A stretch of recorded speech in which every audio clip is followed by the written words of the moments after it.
Good evening, everyone. Welcome to But back to tonight. And Claire Davies is a senior lecturer in physics and astronomy and director of equality, diversity and inclusion for the Department of Physics and Astronomy at the University of Exeter. Over to Claire.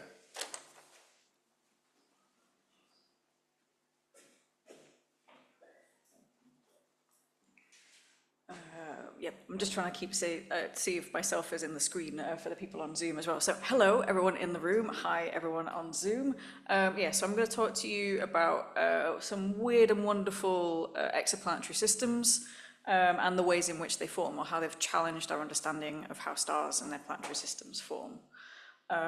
So I'm going to start off with an introduction about the dynamics of our own solar system. So by dynamics, I just mean how things move around. And hopefully the first few things of these are going to be very familiar to you. So closest to home, we're going to have a look at like the day-night cycle on the Earth. So rotating west to east. The location tag that you've got on here is pointing out where we are in Bath in the UK. So just during this NASA satellite image of the Earth, we're in nighttime. It's not quite nighttime outside just now. But we've kind of got already that sense that the Earth is in motion. Just from our day-night cycles. We've also got our tilt involved because of the seasonal differences between the length of a day and a night during the winter versus the summer as well. So over on the left-hand side of the screen, we've got the Northern Hemisphere summer, where the Northern Hemisphere is tilted towards the sun. And then on the right-hand side of the screen, we've then got the Southern Hemisphere summer, where the Southern Hemisphere is then tilted towards the sun. And during the summer, from either Northern Hemisphere or Southern Hemisphere, you'll get a longer day. Okay, so we've got our seasons, we've got our days, we've also got our months. So this is, again, looking at the dynamics then of the moon around the Earth. So this is just a sequence of images that's been taken of the moon over the course of a month, just showing the illuminated part of the moon's surface, illuminated by the sun, changing as the month goes by.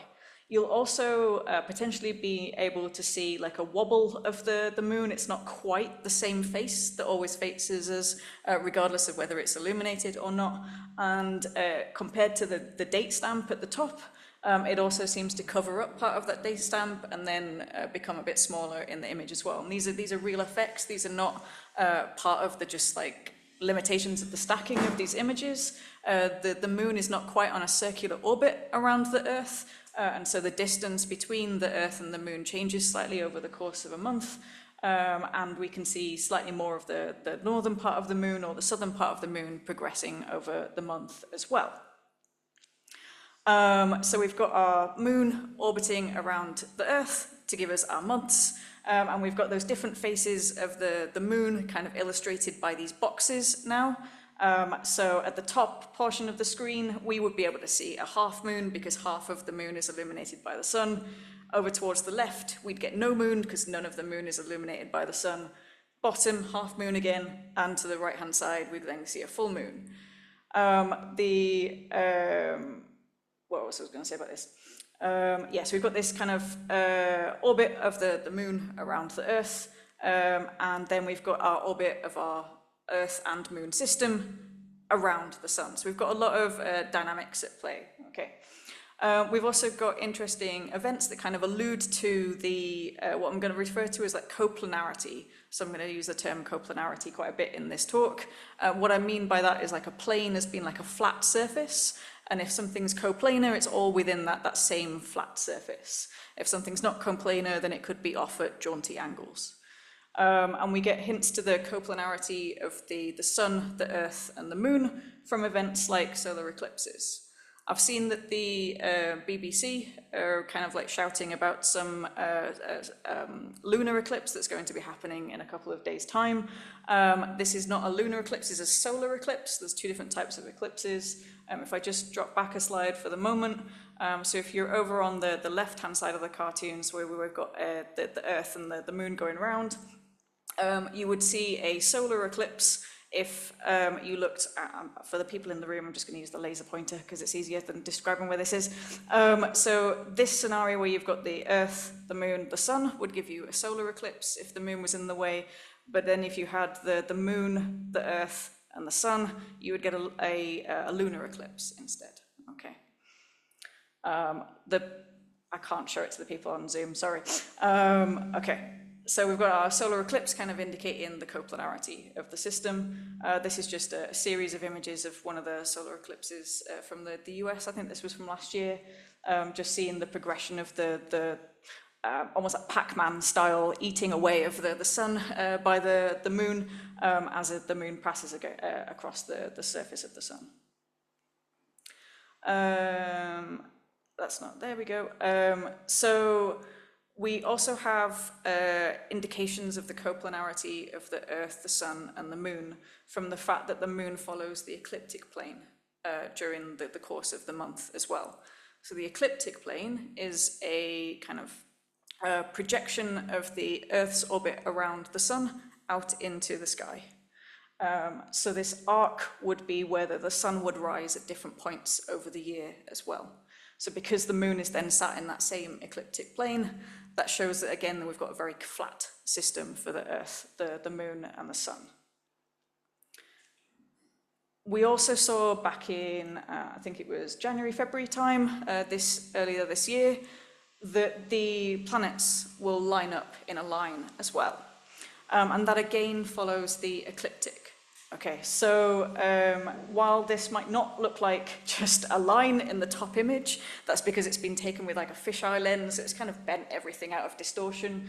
But the arc that goes around from Mercury and Saturn at the bottom and bottom right and arcs around to Mars over towards the left would be the linear arrangement around the ecliptic of the solar system planets. And obviously Earth is labeled as well. So you've got a picture containing all of the solar system planets in one image. This is again kind of like showing that ecliptic. So the dotted line here and it's labeled with the arrow. This shows then the placement. This is more of a cartoon of the previous slide, showing the different planets arranging around that ecliptic plane. Okay. So not only are our Earth, Moon, and our Sun in this very coplanar scenario, all of the other solar system planets are as well. So if we were to make up an orrery of the solar system, you might have seen orreries in some museums. They're often in like science exhibits.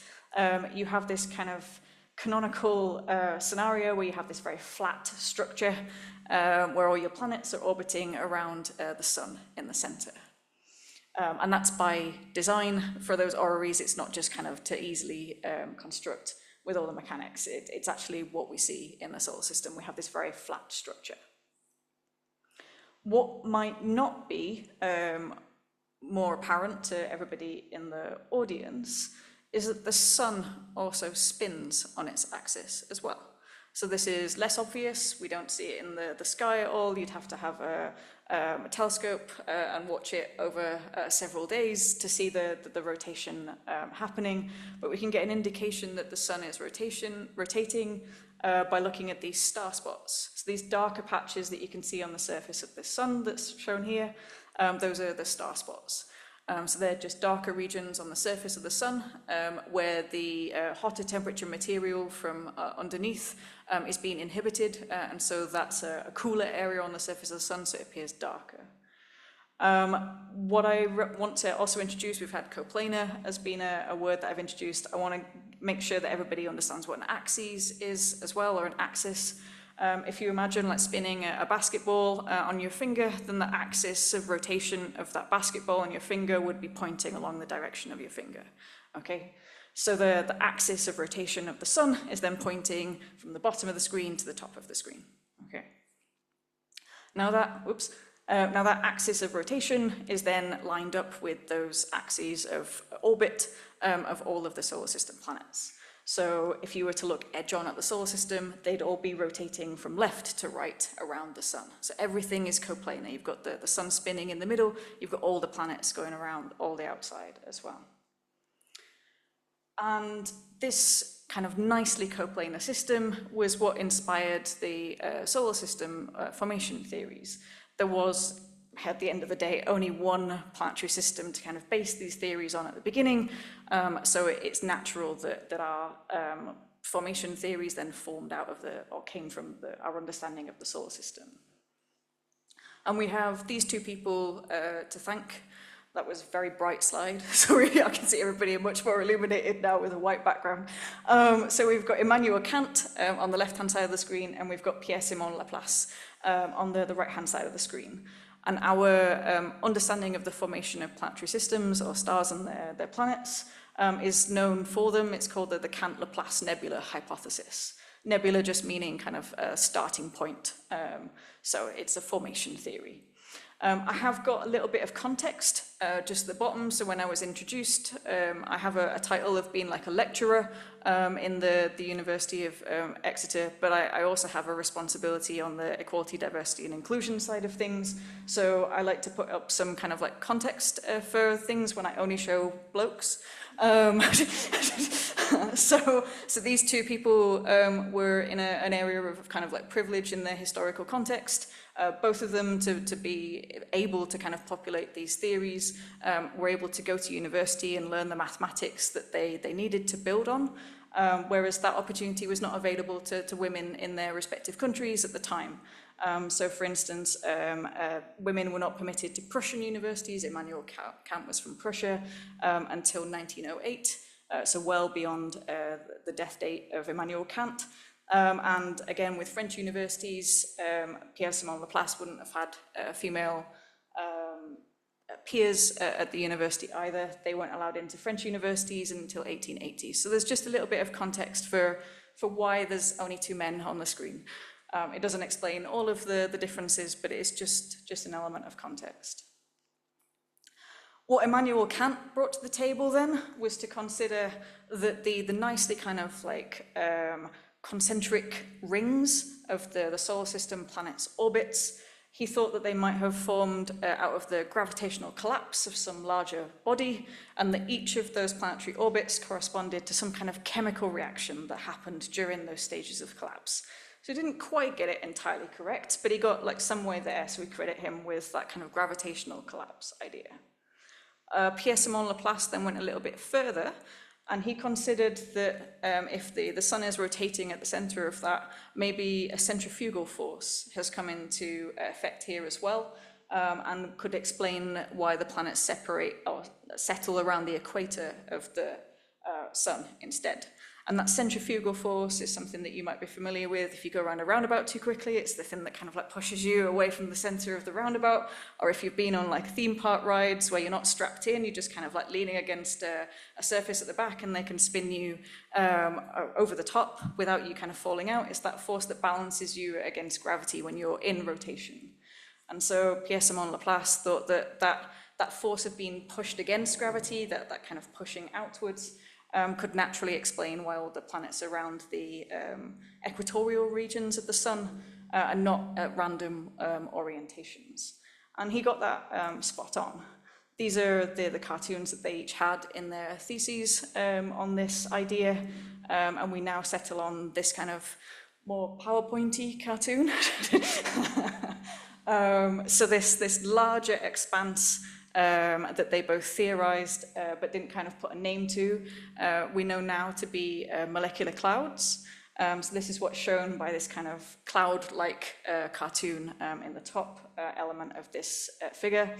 And within your molecular cloud, which is all just cool, really cold temperature molecular hydrogen gas, hydrogen being like the lightest of all the elements and what stars kind of use to burn and to generate their heat. They're just large expanses of this hydrogen gas, and you have different kind of dynamics happening across the clouds. So parts of it are being pushed, parts of it are being pulled, parts of it are being rotated, all while the material is being like rotating around the galaxy. We've got even more stuff in rotation. So within these molecular clouds, you have what are called cores, and these are indicated by the gray circles within the cloud cartoon at the top.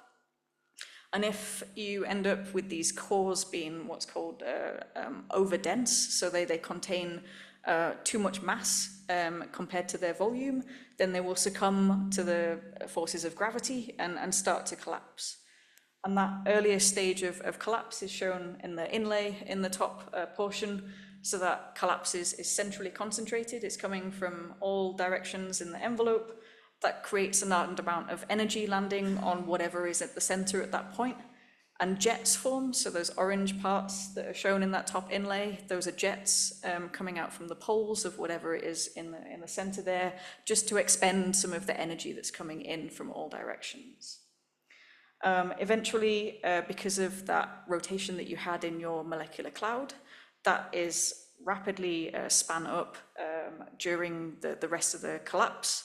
And so what happens is you have the forces of gravity acting all the way around, centrally into the object, and you have this centrifugal force that Pierre-Simon Laplace was invoking happening just around the equator, so it only balances in one direction here. So you've got all the gravity acting around the outsides and just centrifugal force supporting here. And what that does is then, instead of having centrally focused collapse, you just have collapse that's not quite centrally focused. It kind of comes down a little bit because it's pushed out slightly. So the arrows don't point towards the center, they point downwards or upwards in the north or the south. And they create this kind of disc-like structure around the equator of whatever is collapsing in that center, what we're now going to call a protostar. So proto just meaning not quite a star yet. Again, you've still got these jets, you've still got collapsing material kind of falling onto that disk, but all of the accretion onto that protostar now, all the material to build that star is now being funneled through that disk rather than directly infalling from that envelope. And then what we have, if we can kind of take a view into these disks, is then more interesting even further. I'll just explain what you're looking at further before I tell you what's inside them though. So these are computer simulations now. So we've gone from PowerPoint cartoons, well, we've gone from sketches in the 1700s notebooks to PowerPoint cartoons and now to computer simulations. And what we've got is just a background of stars. Doesn't matter about the background of stars, we're not interested in them. What you've got on the foreground is then this disk that I was describing, and you've got a wedge cut out. It's not like it would just be a horseshoe shape. It's got a wedge cut out just so we can peer into it. And the red areas or reddish-orange areas are the regions of highest density, so the more material per volume. And the regions of blue are then the least dense areas. The darkest blue doesn't have anything in it in these simulations, it's just empty of material. And the reason why we've got that kind of dark blue ring within that disk is because of, again, I can't point out to the screen, but this feature here. Do we have like a highlighter pointer or something that I can use maybe? I was going to say this portion here, hopefully people online can see that. I'm going to pull that to the side.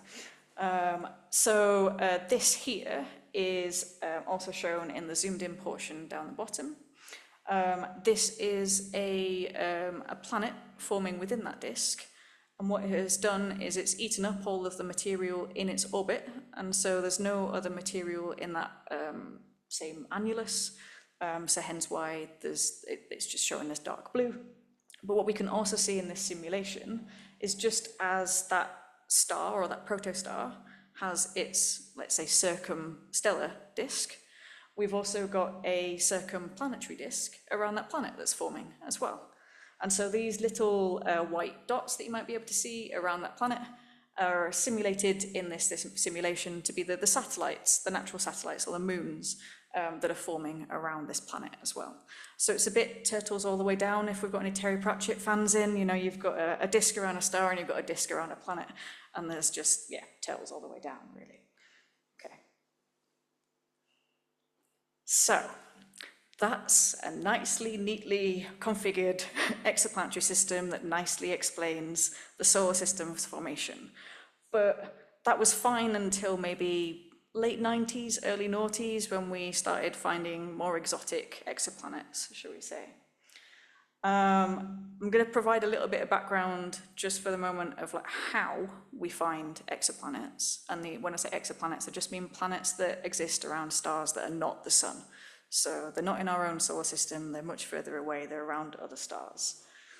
One of the ways that we look for exoplanets is to look for the dip in the light that we receive from the stars caused by that planet passing in front of that star, between us as the observer and that star as another star. So this GIF that's just showing on the screen in the top portion just shows that planet passing across a disk, where we're saying that that's the stellar disk. And what we have at the bottom is just a plot over time of the amount of flux that we're receiving, so the amount of light that we're receiving from that star. And you can see that as that dark circle passes across the front of the star, we're receiving less light from that star. So we've got kind of almost an eclipse happening, but definitely not a full eclipse, just a very tiny partial eclipse happening of these stars by these planets. But remember, we don't just have a static star. All of our stars are rotating. We've already got that thing that the sun is rotating. We can safely assume that all stars are rotating. Nothing in space is static. So we've got to figure out what additional changes or additional physics, additional observations we can get from the fact that the star underneath is rotating as this planet is occulting its surface. Okay. So what we've got is 3 portions of a cartoon down the bottom of this slide. I'll start on the left-hand side. So this is showing the case where we've got a planet in alignment with its star. So just like the solar system's case, we've got a coplanar system here. In this case, while that planet is traversing across the face of its star, it will first cover the side of the star that's rotating towards us, which this cartoon has indicated as being slightly bluer, and then traverse over to the other side where the part of the star is moving away from us, and that's color-coded in red. That color coding is specific, so you might have heard of like redshift when you refer to like galaxies moving further away from you. You might also have heard like fast cars going past you doing that nyum. That ni is the blue, the nyum is the red. Effectively, we've got the compression of light coming towards us, which forces things to be more blue or more ni. I can't believe I'm doing this. And we've got that redshift, or a kind of like as we're going past us, all the waves kind of are spread out away from us. Okay. Now, if we've got a coplanar system, we're going to slightly block out more of the blue, and so the star's going to appear more red, which is what's showing on the left-hand side of that left plot at the bottom. And then as the planet goes over, it's going to be covering more of the red, and so we're going to see the star slightly more blue because more of the red is occulted, and so we see this kind of hump up and then hump down wiggle on the feature. And this is really what we're interested in. So that symmetry or lack of symmetry in that feature tells us about the presence or lack of coplanarity in that system. Because as we go from the middle panel and then to the right-hand side, what you see is that if we incline the orbit of that planet around the star, we don't cover up as much of the blue during the orbit, or we cover up none of the blue, so we only have we have a less pronounced top feature, a more pronounced bottom feature, or we have a complete absence of that top feature. So by looking at these plots down the bottom, we can deduce whether our exoplanets are aligned or not. And what we're seeing is like a large variety of weird and wonderful systems. So I've just got a couple of examples here. Now, I'm not in charge of the naming of these, don't hate me. The one on the left is called EXO-3b. I don't know what it's named after, but it's got a planet that's very inclined compared to its host star. Its host star is spinning just as we've kind of had previously, where its axis is top-bottom. But the planet is doing some weird and wonderful thing and almost going around the poles, not around the equator. There's also the system called Upsilon Andromeda. That makes a bit more sense. The actual star is called Upsilon Andromeda, so the system makes sense to be called that. And there's 3 planets in orbit around this star, and none of them are aligned with one another. So you've got almost like the cartoony picture of an atom going on, rather than that kind of like normal picture of a solar system or a planetary system here. So we've got to take what are long-standing theories of how stars and planets form, and we've got to adapt them and kind of, well, we've got to test for them now. This is weird, it's a spanner in the works. We've got to figure out whether those theories still work, or whether there's some kind of like sticking plasters we can kind of attach to some of them, or whether they just need to be completely revised. And this is happening in different fields all the time within astronomy. This is just one field where this is happening. So we've got to try and reconcile these weird and wonderful differences that we're seeing. So if we kind of come as far away from the problem as possible, kind of take a really big look at it, what you've got is you've got two things that could happen. You've kind of got you've got two things involved. You've got your star involved and you've got your planet involved. So just loosely, there might be a way in which a star's spin axis could change. That would be one avenue of theory. I'm not going to go into what the images are, I'm just going to say that the star's spin axis could change. The second one is that the planet's orbit could change as well. Again, not going to look at what the cartoon is, I'm just going to say that for a statement at the moment.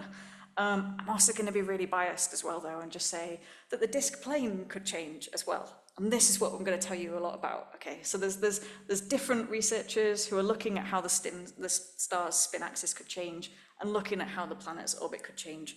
But this is my area of expertise, so this is the talk I'm going to give you, okay? So we're going to have a look at ways in which the disk's plane could change. So we're not caring about whether there are any planets that have already formed in these disks. We're just kind of going to have a look at, well, could there be a potential where nothing happens or nothing changes to the exoplanet's orbit once it's formed? Everything's just kind of primordial in its misalignment. So we're looking at star disk misalignment rather than star planet misalignment. And one of the things that we first of all need to understand is that stars don't form in isolation. They've got a lot of, let's say, friends with them. How do I turn the pen off? So this is a video. I'm going to play it through twice. First of all, while it's playing, I'm going to explain what the different colours are. So red this time is less dense, yellow is more dense. So you've got more material in a specific volume in the yellow areas. And then just around about now, you'll start to see white beads kind of forming and kind of shooting around the page. Those are where the simulation that this is has kind of gone, right, there's a star that's formed. It's not going to look any closer at that. It's just going to go, boom, there's a star, and let it fly about. I'm just going to start it from the beginning because you can see you've seen what it collapses down to now, so you can kind of see it a bit better. So you start off with this large expanse. This is our molecular cloud. These are filaments that form through the molecular cloud just because it's been pushed and pulled and twisted in different directions. Collapse forms along those filaments, and when the regions get dense enough, you get the cores forming, and these are what those white blobs are. So you can see that there's a whole stellar nursery being formed, not necessarily just a star, well, definitely not a star in isolation. Some of these are going to fly off and then be a star in isolation, but a lot of the other ones, predominantly a lot of the other ones, are just going to stay roughly within that molecular cloud and keep interacting with one another. And that interaction with one another is going to be really key to our misalignments. I'm just going to take a drink.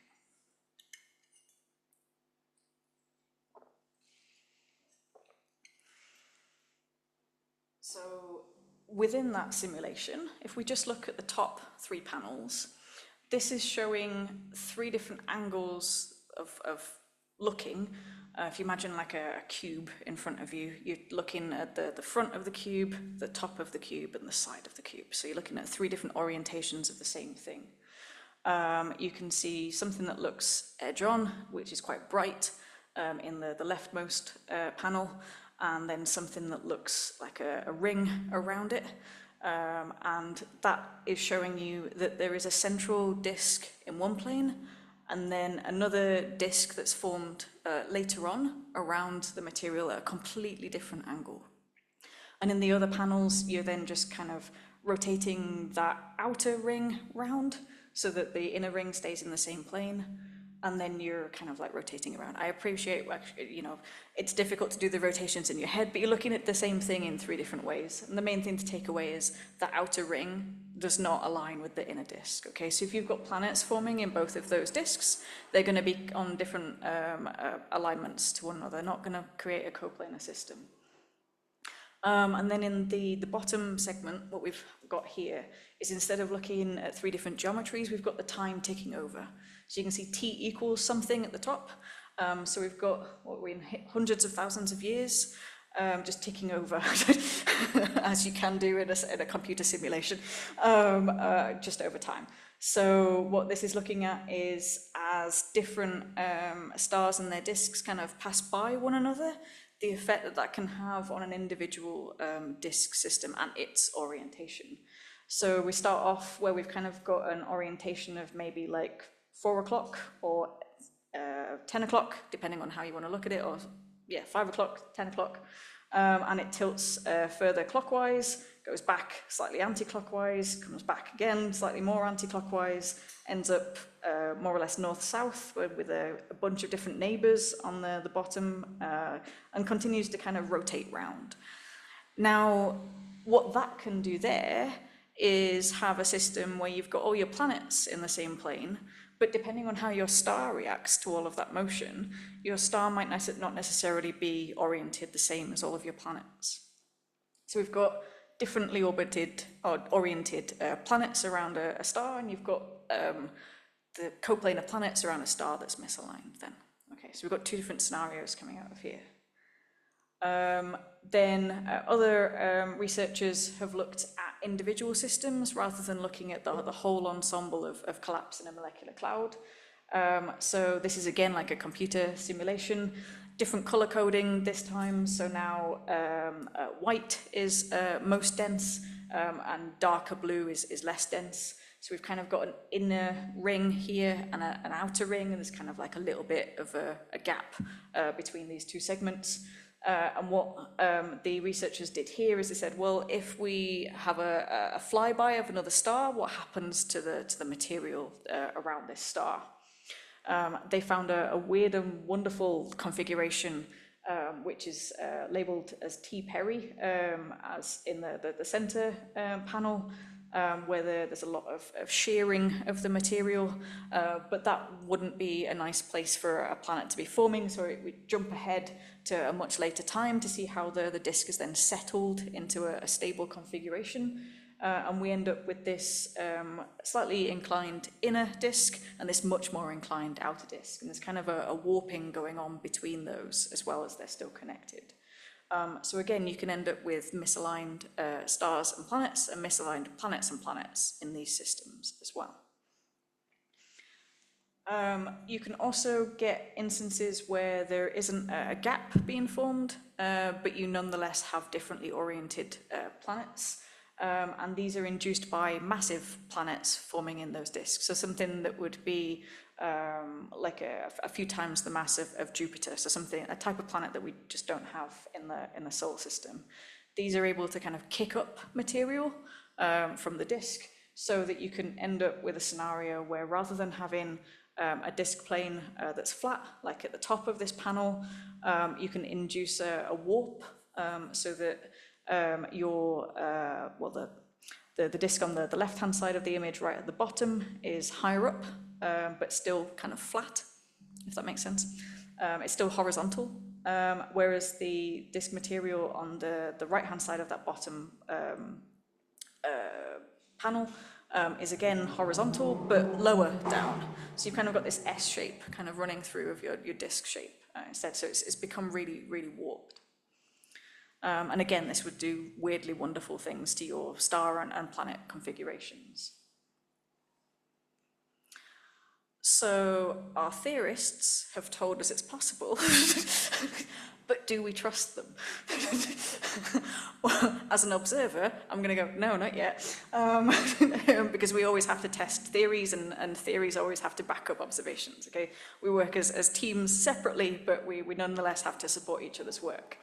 So it's worthwhile as going out and actually testing these and seeing if we can find observational evidence of any of these misaligned disk systems. I'm going to actually skip over that one, sorry. The first one I want to show you is like an indirect probe of that star disk misalignment. And that relies on us seeing shadows in disks. So we have a cartoon that I'll come back to on the left-hand side. And what I want you to look at first is these panels on the right-hand side. So these are observations that have been taken with a coronagraph. So a coronagraph is the astronomical equivalent of walking with your hand in front of the light so that you can see better contrast behind. So the telescope has this kind of panel in front of it, and it can block out the starlight, and therefore it can see dimmer things that would be otherwise kind of outshone by the star that it's looking at. So that white circle in the middle is that coronagraph. It's just saying there's no pixels here, I'm going to show white as the default color. The dark areas are then I'm receiving no light, and then those orangey bits are I'm receiving light that's not coming from an emitter, it's coming from a reflector. So what that means is that the starlight is being scattered off something, and our interpretation is that it is a disk around this star. So we're seeing this disk just in a ring. It's not a full disk, it's just a ring around these stars. So something's eaten away the material close to the star, something's eaten away the material further away from the star. We're just seeing this nice ring of material. But what we can also see in these images is that that ring isn't uniform all the way around. There's dark patches in the ring, and we're seeing these as shadows. The reason we're interpreting them as shadows is because they are a scattered feature. So we're seeing bright where the light is getting to the thing and reflected back to us, but a shadow is then, there's something stopping the starlight getting to those regions, so they're in shadow. And those shadows are not static, they're not, you might want to look at some different ones and kind of convince yourself, but they're not always they're not always horizontal across the image, they're sometimes tilted around. And that rocking of those shadows, the only way we can kind of explain that that is happening is by this cartoon on the left-hand side. So we've got an inner ring, which is occulted by the coronagraph as well, which is why it's not showing on these images. And that inner ring is inclined with respect to the ring that we are seeing in those images. And so as that ring of material kind of like shuffles around in its orbit, it is casting shadows on that outer ring.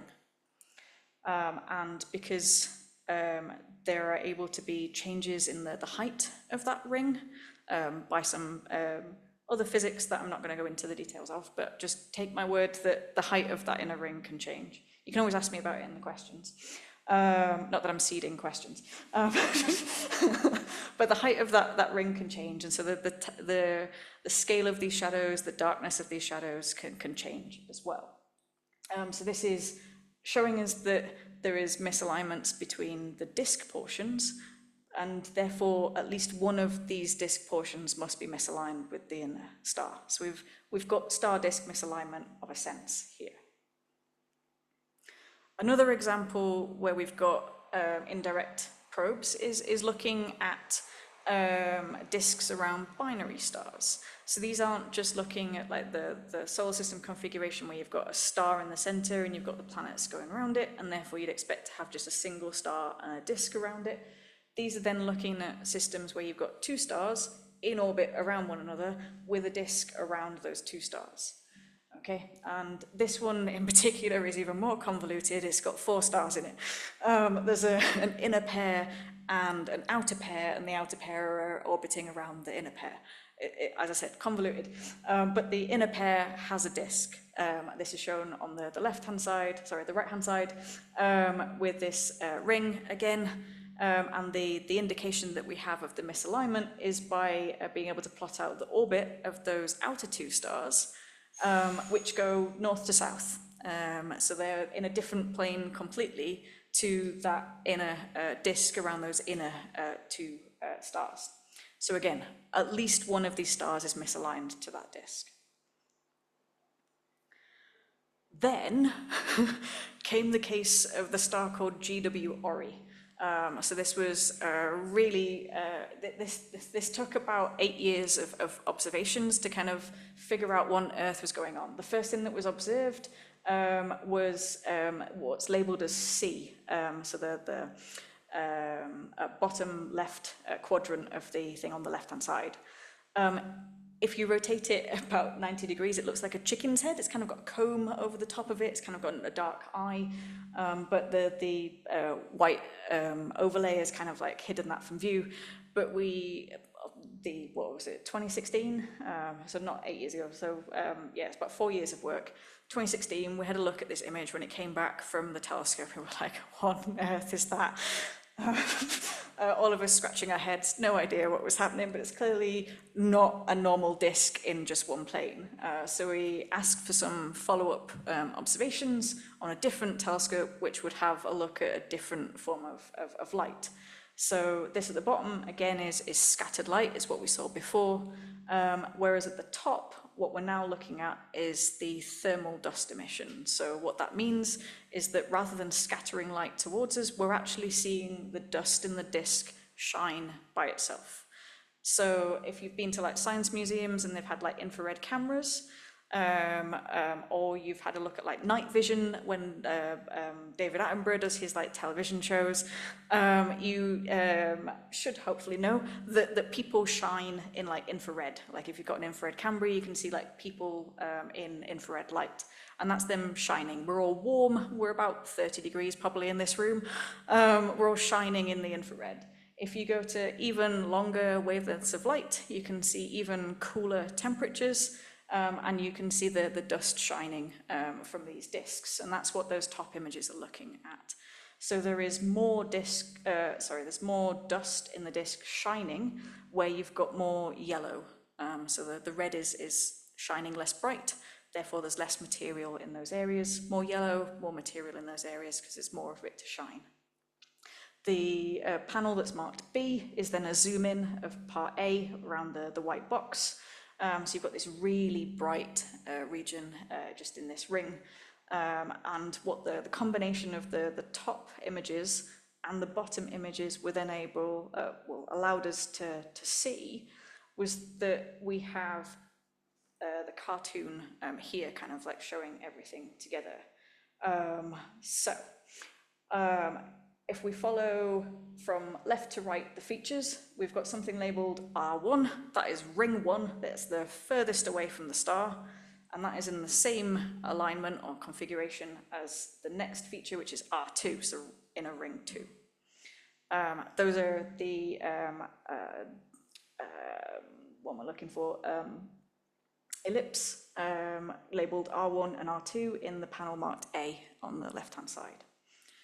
Then if we moved slightly further to the center, we have a feature marked like C1 in gold.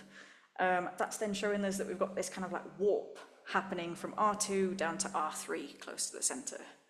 So there's then a shift in orientation between R1 and R2 and this R3, this ring 3. And this ring 3 is what we're seeing as the circular ring in panel B and panel A. So we've not just got these elliptical rings, we've also got a circular ring, so there must be a change in the configuration. So there's this really weird warp in the center. And if we peered again with a completely different telescope, this was then looking at the optical lights, just seeing where the stars are. Again, this is a complicated system with more than one star. We were able to see where the orbits of those stars are, and that's in this middle image here. And they're in this weird kind of spirographic pattern. And rather than kind of having a look at the actual data anymore, I'm just going to play you this video that was made by the European Southern Observatory for us when we released the data, or released the paper on the study, just to kind of show the configuration. So you've got this outer disk, you've got an inner disk, you've got a warp, and then in a moment it'll zoom in and you've got these 3 stars orbiting around one another, differently inclined to this inner ring, but responsible for producing that warp. So the weird and wonderful dynamics of the system has just created such a weirdly wonderful picture for the system. And again, at least one of those stars is misaligned to part of that disk. It should go without saying. Okay. But as I said, all of those are just indirect probes. If we want to have a look at directly probing misalignments between stars and their disks, so in other words, we are able to say, the star's spin axis points in this direction and the disk's orientation points in this direction explicitly, rather than just kind of going, yeah, one's definitely in a different plane to the other. Okay, so we want to actually make those measurements. Instead of looking at what we're going to call like proto-planetary disks, so the disks where planets would form out of, instead we're going to look for asteroid belt-like objects that exist around stars during their lifetimes. So we've got two, in inverted commas, asteroid belts in our own solar system. We've got the one that we call the asteroid belt, and we've also got another one called the Kuiper belt, which is slightly within, but mostly outside of the orbit of Neptune, and where kind of Pluto and Sedna and that kind of thing all live. So we're looking for these kind of analogues in stars other than our own solar system.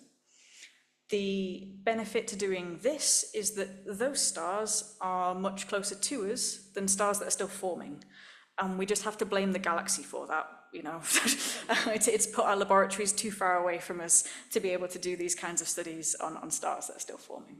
These stars can be like, I've said this, and then I'm going to use an astronomical measure of distance. I'm just going to say parsecs, because I can't remember how to translate it to any useful distance, but these are like tens of units, whereas like the stars in star forming regions are like hundreds of units, so they're a factor 10 closer to us.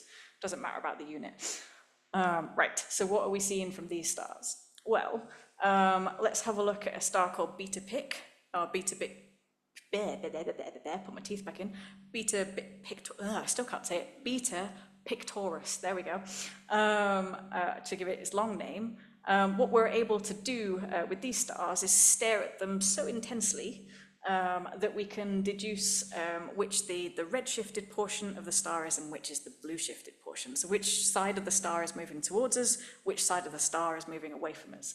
And that's what that figure on the left-hand side of the page is showing you. You've kind of got more red spots on like the, let's say, like southeast, and you've got the more blue spots on the northwest. And so we can kind of deduce that our star in this situation is rotating around like the cartoon of the sun is just showing as an example. But when we go to look at Beta Pic, we also see that the disk of Beta Pic is similarly oriented. So this is an example of like where we've kind of done the analysis and found, okay, these are pretty much aligned. This is okay. This is like the solar system. And then for contrast, I'll show you one where we've got a different observation as well. So this is then the example of Epsilon Eridani. So instead of having a look at whether we can deduce which side of the sun is, which side of the star is moving towards us and which side of the star is moving away from us, this technique is then looking at being able to look at the differences in temperature across the face of the star because of spots on its surface. So just as we have sunspots on our sun, other stars have star spots on their surface, and some stars have huge star spots that we can thankfully then observe with the high angular resolution that can be afforded by the Chara array in Mount Wilson. So the red area, or the reddy orange area on this star in the label 2020 NOV2, and the grey area are two different analysis techniques looking at the same star. So they're not saying that there's two spots, they're just kind of saying, all right, if we use these different analysis techniques, our spot on this star ends up in this location. So two different analysis techniques says it's roughly in the same place, but slightly differently on the different bands of latitude. One of them puts it slightly closer to the equator of the star than the other. Looking at the same star then 3 days later, we can look for whether that star spot has moved, and therefore deduce the rotation axis of the star. And indeed it did. So again, you've got an orange blotch and you've got a grey spot, technical terms. And they've moved the same kind of like distance and the same direction in both, so analysis techniques both agree. We've got a robust result for this, so we can deduce the spin axis of this star is kind of over towards like 1, 2 o'clock. Okay, but if we have a look at the disk of this star, now the image of the disk of this star was taken back in the 90s, so it looks a bit kind of 90s computer graphics-y. It's quite pixelated, but what you can see is what I will tell you you can see is that it's roughly face on. You have a ring around the front that's quite bright and a ring around the back that's quite, or slightly dimmer, but it is definitely not in the same orientation as the stars. It's not around the equator of the star. So you've got a completely differently aligned disk to this star compared to its stellar spin axis. So this is really cool. This is nothing like the solar system. So we've had a spanner in the works thrown by our exoplanets. We've had theorists going, yeah, we could potentially make it work. And we've got observers going, well, that works because we've found something that kind of matches your theoretical predictions. So everybody's happy at this stage. And it means that Kant and Laplace can kind of survive with their name on the theory because we can adapt that theory given modern day theoretical predictions of how those can be fudged, I suppose, or the sticking plasters can be attached. So just to kind of like summarize at this stage, what we don't know is how common those misalignments are. So we don't know how unique our solar system is, having that like nicely coplanar configuration. But what we, I suppose, can conclude at this stage is that any theories that we have of like planetary system formation not only have to deal with the complexities of our own solar system, but also the diversity of exoplanetary systems that we're finding elsewhere. And I think that emphasis on like diversity is a nice kind of come together of everything that I do in my work. So yeah, I'm going to leave it there and I'm going to take any questions if you have them. Thank you very much.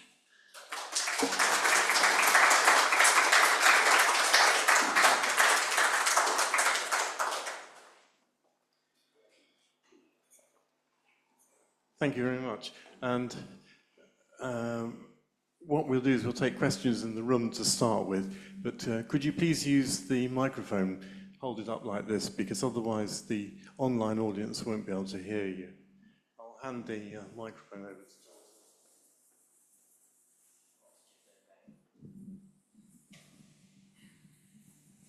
Thanks. Good evening. Thanks for that. It was a really interesting talk. I wanted to ask if there was any, I suppose not evidence, but conjecture about whether a solar system with misaligned planets would be more unstable, say, than one with where everything's coplanar, or what the possible effects would be on the solar system of having so many sort of planets that are not in the same plane. So there are some of the theories that I didn't talk about, those ones where the planets could be misaligned. So some of the results from the theoretical work in that area has indicated, yeah, that if the planets get too close to one another or they end up in resonances with one another, they can result in planets being ejected from the system. Both planets involved in that won't be, so there will be a survivor in that situation.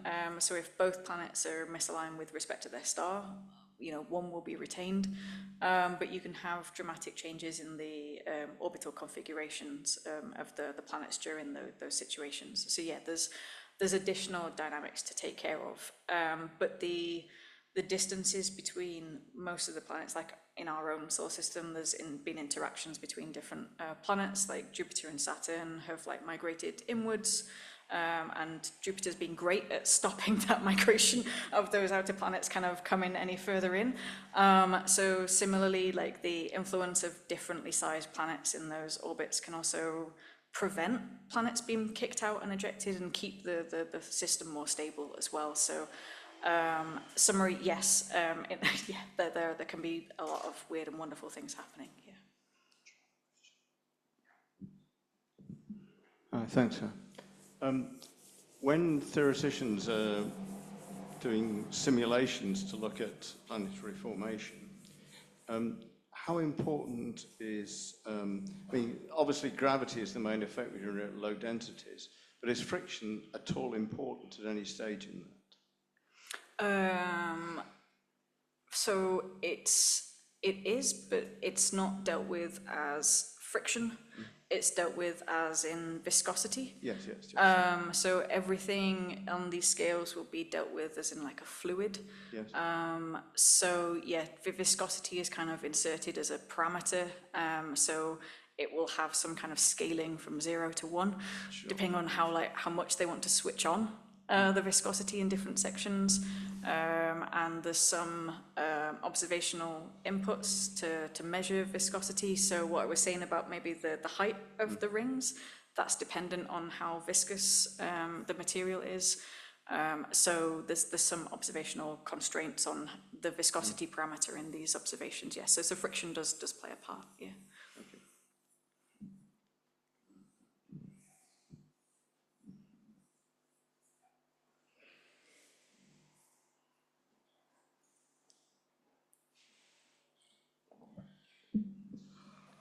Hi there, thanks for that, very interesting. I was just thinking that our current method of observing exoplanets is a slight dimming of the star's brightness when the planet crosses. Presumably there's going to be situations where you've got some exoplanets crossing across the disk of the star, but there's other exoplanets which won't be seen because, of course, they're going in a completely different configuration and simply not cross the disk from our point of view.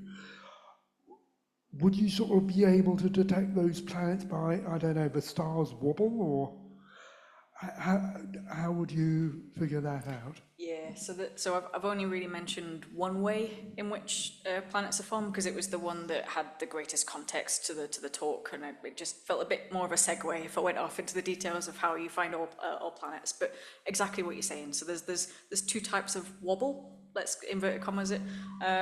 You can look at the wobble into and out of the plane of the sky produced by a planet. So what's happening there is that rather than having a star with a planet that orbits around it, what you effectively have is two bodies that are orbiting one another, and the most massive of those moves the less. So for our own solar system, for instance, like the sun does a tiny wobble. It never moves more than its own radius away from the point where it is, but it still wobbles. And other stars with larger or more massive planets make bigger wobbles into and out of the plane of the sky. So you can detect that using that redshift blue shift technique. Similarly, you can also get situations where that wobble is seen on the plane of the sky as well. And that all depends on like your orbit configuration. So if something is literally moving like, left to right, up, down, because of, again, the influence of a planet, you can see that through a technique called astrometry. So that the Gaia satellite, for instance, was able to find a few stars making weird wobbles that indicated that they must have had a planet around them, for instance. There's even like what I will call a weird and wonderful, because I keep using that term, a method of finding planets which makes use of gravitational lensing. So if you have you can have like an additional kick or additional signal caused by an exoplanet while a star is passing in front of the face of another one, and you can see this additional signal and use physics that I've never learned to do with general relativity to figure out that there must be a planet there. So I've been told. So there's different ways in which you can find exoplanets. Yeah. Okay, I've got a question from somebody online. They ask, thank you for a very interesting talk. Does this also scale up to galaxies? Does similar physics change the way galaxies are shaped and formed?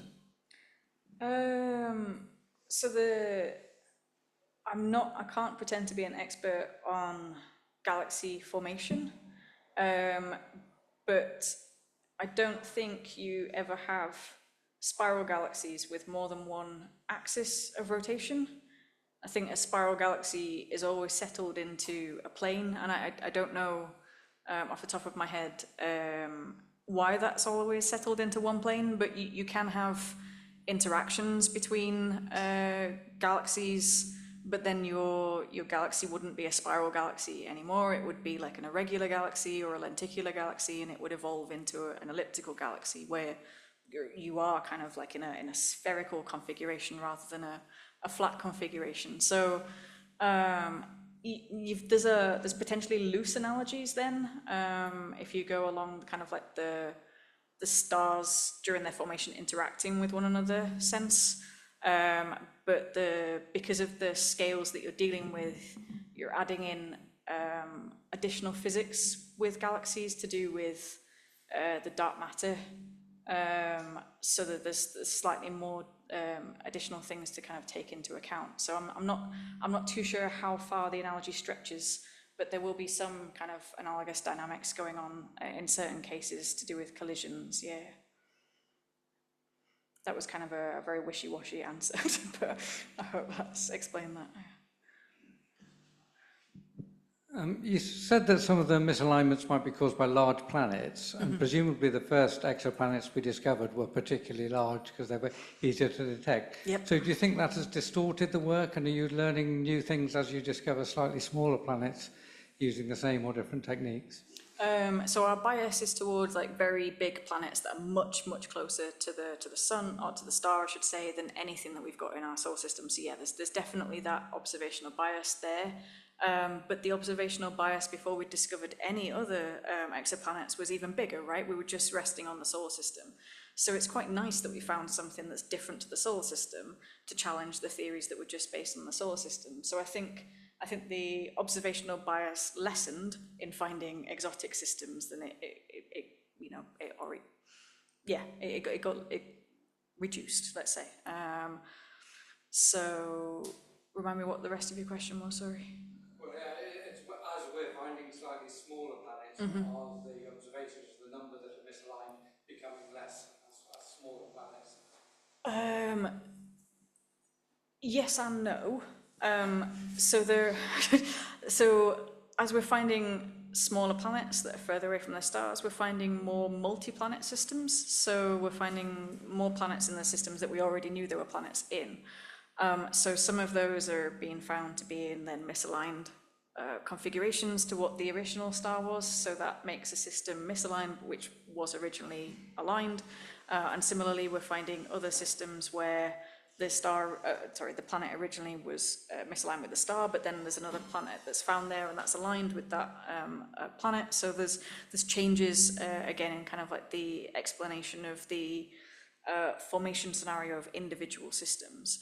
But what has been really good is now that we've got like over 2,000 planets discovered and characterized, that we're able to pick apart some of the statistics and get towards answering that kind of like top question of like how common that misalignment is. There's a lot of statistics that goes into dealing with what we call that observational bias, so what we have seen and kind of predicting what we haven't seen. So we're getting kind of different predictions on how common those misalignments are. It's just, I think we need a lot more planets just yet to keep staring at the same suns. Yeah. I was going to be cheeky and ask my own question. Oh, chair's privilege, yeah. Presumably you need a variety of optical telescopes, infrared and gamma ray, I don't know. Do you have a sort of selection of particular observational telescopes that you use, or do you use every available source to you? So I think this study kind of encapsulated a lot of what I would use. So the one marked A and B are both using the Atacama Large Millimeter Array. So that's using millimeter wavelengths. That's more than 60 dishes in the Atacama Desert in Chile. In panel C, you've got a sphere. So that is an instrument that's on the Very Large Telescope, again in the Atacama Desert in Chile. In D, you've got GPIs, that's the Gemini Planet Imager. I think Gemini is also in Chile. yeah, I think Gemini's also, there's Gemini North as well, which is in Hawaii, but I think Gemini South, which this was taken with, is in Chile. And that subset in the center of the page is taken with the char array in Mount Wilson. What else have we got? We've got, that's again, the Very Large Telescope in Chile. This is Hubble, so the Hubble Space Telescope, so there will be like James Webb Space Telescope images of these kinds of disks as well. That will be helping. These are again with the char array, and that was with the James Clerk Maxwell Telescope in Hawaii. So there's anywhere that you've got a lofty elevation is going to be useful to us, whether that's on the ground or up in space. Really, it's kind of optical to the long wavelengths, not necessarily towards like X-ray, gamma ray. Nothing that we're looking at here is that energetic. We're just interested in really cold things, so we go the other end of the light spectrum. Although I did mention at the beginning, like the jets that come off either end of the protostars, people would be looking at them with like X-ray, gamma ray telescopes. To see some of the jets that are emitted and study the jets. Yeah. Presumably you have to book time quite a way ahead, so that this research can take quite a period of time, I guess. Yeah, and it's complicated because I was explaining to Tony earlier, like I started at Exeter like 10 years ago, and as an early career researcher, you're on very short-term contracts, anywhere between like 6 months and 3.5 years. So if you think that you would maybe apply in an autumn for something that could be observed in the spring, you'd get the data back in the autumn. That's already a year that's gone by where you haven't actually worked on anything, you've literally just asked for it. What would likely happen though is that you'd ask for it, they'd go no, but change it slightly, so you'd have to wait another year to then go, please can I now have it? So you'd be waiting 2 years to actually work on something. So that you've kind of got to rely early on in your career to work with people who've already got data. So for instance, like this image here from the James Clerk Maxwell Telescope, I was fortunate during my PhD to work with a group that had got guaranteed time on this telescope. And they did that because we were building the instrument that would take the observations. So what a telescope committee then does is kind of go, well, we couldn't do our work without your work, so here's some kind of like, you know, back scratching to go on. We'll give you some guaranteed time. You'll get, I don't know, like 3 months worth of observations every year, and you can effectively do what you want with it. And we'll guarantee that nobody else observes those same objects, so they can't beat you to the publications and this kind of thing. So that's where those kind of observations were really useful. Same with the char observations as well. So my work has kind of been on that kind of overlap between developing the instruments and analyzing the data, and somewhere with the software development in between. So the observations with the char array again were part of guaranteed time observations because we were building an instrument.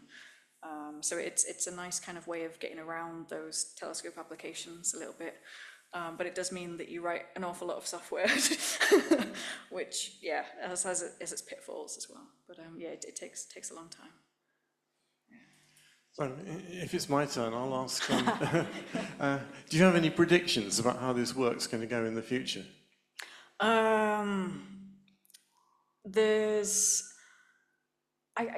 So at the moment, like as I've kind of like shown with the final like maybe 7 or so slides, is that this is limited at the moment to individual studies. So it's like, okay, well, we'll focus on this star. It seems a little bit weird. Let's see if it's weird because of this.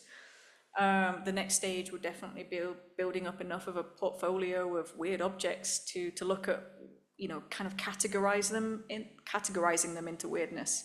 At the moment, we just know that they result in a misalignment. We don't know which of those 3 formation scenarios is the key. You know, we don't know if it's the star that's changed its axis. We don't know if it's the planet that's changed its axis. We don't know if it's the disks that's changed its axis.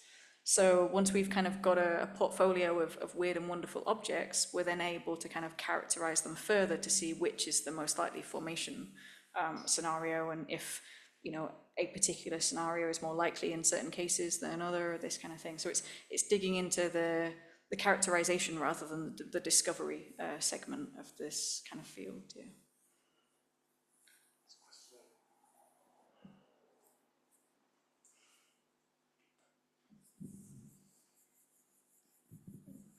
You mentioned earlier about some planetary systems where, systems where multiple stars form. Under what conditions would multiple stars form rather than one larger, perhaps unstable star? Yeah, so we definitely don't want to end up with an unstable star. That definitely won't give us a star in the end. So that's definitely like something that would either collapse into like two stars or just not form a star whatsoever. But it's that birth in like a stellar nursery that's really key. So if you can get those flybys from other stars happening that come quite close, you can actually get capture. So stars can form like individually, and then one will come too close and it'll go, you're mine now, you're stuck with me. A bit like marriage, I suppose. Then you can get systems where that collapse back to one of the first like slides I showed with the cartoon of the molecular cloud collapsing. There are different dynamics that can happen during that collapse, so that you don't just get one star at the center, you get two. And what tends to be the difference between those two scenarios is that you get a tightly wound pair in that second situation, or you get like two wider separated stars that are nonetheless still oriented around one another. So when we had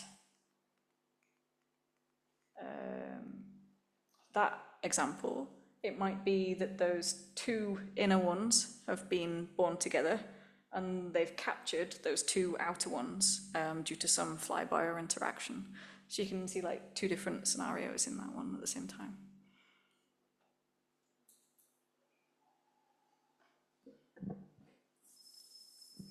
And how would the orbits of these stars relate to perhaps the 2 or 3 body problem? So this is why it's so difficult to like actually pin down the dynamics of these systems. So for the rest of the room, the two body problem is quite easy to solve. You just have like an orbit of two things in orbit around one another. But if you inject another body into that and create a 3-body problem, you have to bring in the physics or mathematical field of chaos. And chaos is exactly as it describes. Like it won't give you the same solution twice. You can see this with like a pendula where you have like 2 points where they can spin from. You'll never get the same thing drawn out twice by the two like twin pendula. And similarly, so any simulation of those orbits, they'll give slightly different configurations at any given time. But this kind of goes back to your question then of like how stable the system is. Then the separation of those stars becomes important, because if you've got them all tightly wound together, the timescales over which those differences from the different kind of simulations are going to come in quite quickly. But if you've got things that are widely separated, it's going to take ages for those effects to take place. So a more widely configured thing is going to be in effect more stable. It's going to look the same for longer than something that's more tightly wound. So it's going to seem less chaotic than the other. Yeah. That was really good questions. Are you covering like 3-body problem at school now?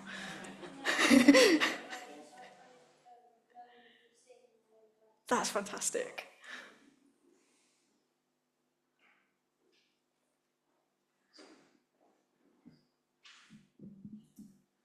All of the kind of popular reporting of exoplanets is in terms of, are any of them places we can go to when we've completely wrecked this one? Yeah. And there's talk about the kind of Goldilocks zone. Should they be including in their calculation of the Goldilocksness whether or not it's coplanar? So I'll rewind for the room in case people aren't aware of like the Goldilocks thing. So this is the idea that the Earth is in like the best place that it could be around the sun. So it's not too hot, it's not too cold, it's porridge that we like to eat. So yeah, it's in that kind of like Goldilocks zone around the sun. Yeah, there's a lot of ideas about habitability of exoplanets. So trying to find another Earth. People call it like Earth 2.0. if they're looking for these kind of exo-Earths. There's lots of things that Goldilocks zone doesn't consider. Something that I haven't spoken about at all, but I kind of did nod towards is when I said like how the star reacts in the different scenarios, is magnetic fields. The Goldilocks zone does not consider like the influence of magnetic fields. So you mentioned somebody online looks at like cosmic rays. If you've got a very highly energetic star, it's got like an intense magnetic field, it's going to make the environment a lot less conducive to life, shall we say. So that Goldilocks zone is either going to move a lot further away from the star, or is going to completely disappear entirely. And this happens, that kind of intense magnetic field happens at different stages of a star's lifetime, depending on how massive it is, and that's not considered within the Goldilocks kind of idea. Coplanarity, it's an interesting one to consider, because you might have like seasonal differences, and it's how influential us having seasons has been on the genesis of life and everything. I'm not too sure on that. That's how I could see coplanarity kind of linking into development of life, would be on seasonality. And the idea that you'd have, because if in some configurations, you're gonna have like half a year of daylight and then another half a year of nighttime. So again, it's like kind of seasonal extending to kind of annular as well. And what influence that would have on the development of life, I'm not too sure, but I think the magnetic field ones is definitely more important for them to consider in the Goldilocks idea than coplanarity just for this second, yeah. But yeah, it's a lot more complicated than just being the right distance away from the star, I think, yeah. Well, I think it looks like we've come to an end this evening, and I'd just like to say that, while I've had plenty of opportunity to think about exoplanets, I've never really thought about alignment and misalignment. So this evening has been very enlightening for me, and I hope it has for you as well. And could we show our appreciation again, please?